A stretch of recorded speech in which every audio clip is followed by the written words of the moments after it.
NA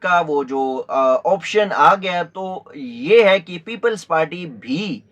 مسلم league نون کی بجائے P T I کے ساتھ اتحاد یا مشاورت یا مفاہمت کے حق میں ہے، اور خاص کر پنجاب کی جو پیپلز پارٹی کی لیڈرشپ ہے وہ پہلے سے نالا تھے اپنی جماعت سے کہ وہ مسلم لیگ نون کے ساتھ اتحاد نہ کرے۔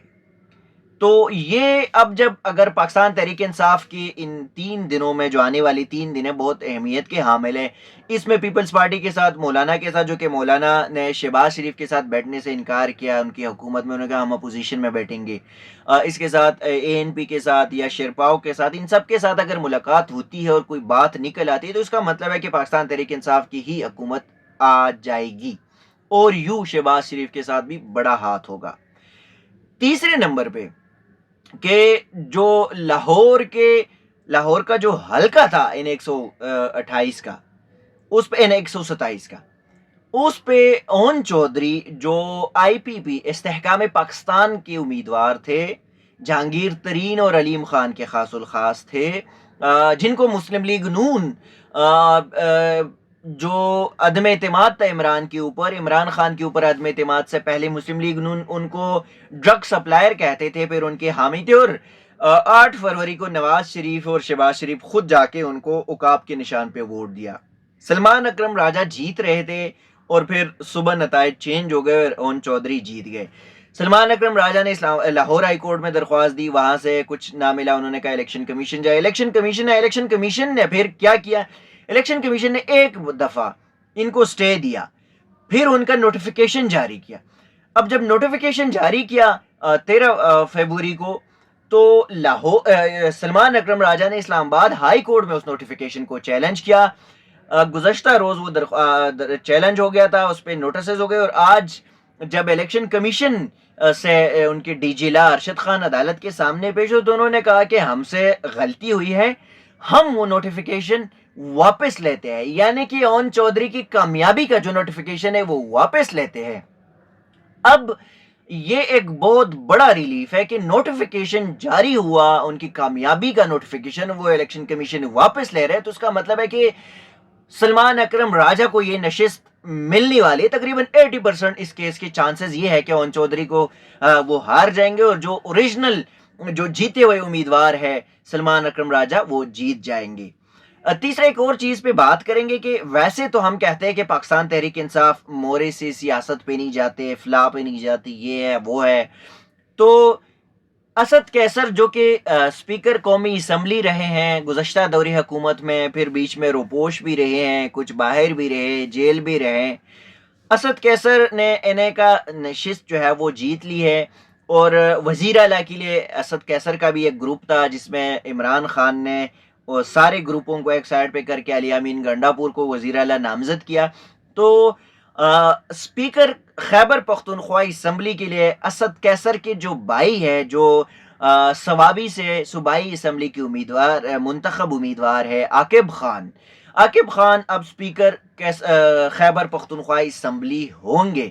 تو جو موریسی سیاست ہے وہ یہاں پہ آ گیا۔ دوسری جانب میرا ایک سوال یہ ہے کہ عمران خان کا یہ سیاسی جماعتوں کے ساتھ بیٹھنا، مفاہمت کرنا، مشاورت کرنا، یہ بہترین فیصلہ ہے، لیکن چور کس کو کہیں گے؟ ڈیزل چور کس کو کہیں گے؟ منی لینڈر کس کو کہیں گے؟ اور ایک اور چیز، ایئرفیلڈ مارشل سابق صدر سابق فوجی عامر ایوب خان کے پوتے عمر ایوب کا وزارت عظمیٰ کے لیے نامزد کرنا، اور پھر اس کے بعد یہ فیصلہ کرنا کہ جماعتوں کے ساتھ جائے، مفاہمت کرے، مشاورت کرے، یعنی کہ آپ وفاق میں اپنی حکومت کے لیے پر تول رہے، تو کس نے آپ کو کوئی آپشن دی؟ کیا یہ مذاکرہ جو ملاقاتی خفیہ ملاقاتی چل رہی ہے اور خان صاحب نہیں مان رہے، کیا اس میں واقعی صداقت ہے؟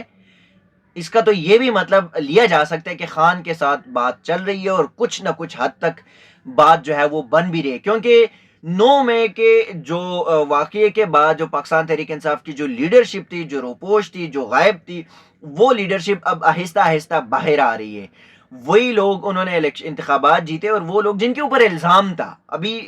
تھا لیکن یہ روپوش تھے، تو وہ بھی واپس آ گئے، جیسے کہ شہرام خان ترکئی، علی امین گنڈاپور، یا جو عاطف خان جیسے لوگ آ گئے۔ اب عمر ایوب جو ہے وہ بھی روپوش ہے، وہ بھی امکان ہے کہ جلد باہر آئیں گے، لیکن سوال یہی ہوگا کہ کیا خان کا بیانیہ بدل چکا ہے یا حکومت میں آنے کے لیے بیانیہ کوئی اہمیت نہیں رکھتا۔ ناظرین اب تک کے لیے اتنا ہی، اسی قسم کی چیزیں آپ کے ساتھ شیئر کریں گے، تب تک کے لیے دیجیے گا اجازت، اللہ حافظ۔